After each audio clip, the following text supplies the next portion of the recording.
Hello guys, আজকে আমি আপনাদের মজাদার ক্যারামেল দুধ চা বানিয়ে দেখাবো। তো প্রথমে একটা পাত্রে 2 চা চামচ চিনি নিয়ে নিচ্ছি এবং তা ক্যারামেল করে নিব ভালো মতো। দেখেন কি সুন্দর রং চলে এসেছে।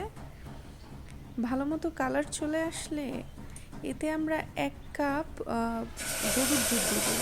আমি 2 চা চামচ গুঁড়ো দুধের সাথে 1 কাপ পানি মিক্স করে নিয়েছি এবং তা ভালো মতো ফুটিয়ে নিব। বলক চলে আসলে ভালো মতো বলক চলে আসবে যখন, দেখেন কি সুন্দর কালার এসেছে, তখন আমরা 2 চা চামচ চা পাতা দিয়ে দিব। চা পাতা দিয়ে ভালো মতো বলক তুলে নেব। এই চাটা খেতে খুবই টেস্টি হয়, আপনারা ট্রাই করে দেখবেন। বিশেষ করে শীতের দিনে সকালে গরম গরম এই চায়ের ধোয়া ওঠা চায়ের যে কি মজা, স্বাদ, আপনারা না খেলে বুঝতে পারবেন না।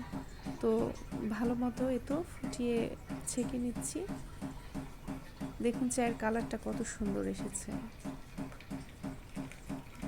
তো এই তো হয়ে গেল আমার মজাদার ক্যারামেল দুধ চা। এখন আমি এনজয় করব। আপনারাও বাসায় ট্রাই করবেন, আশা করি ভালো লাগবে। সো লাইক শেয়ার করবেন। আল্লাহ হাফেজ।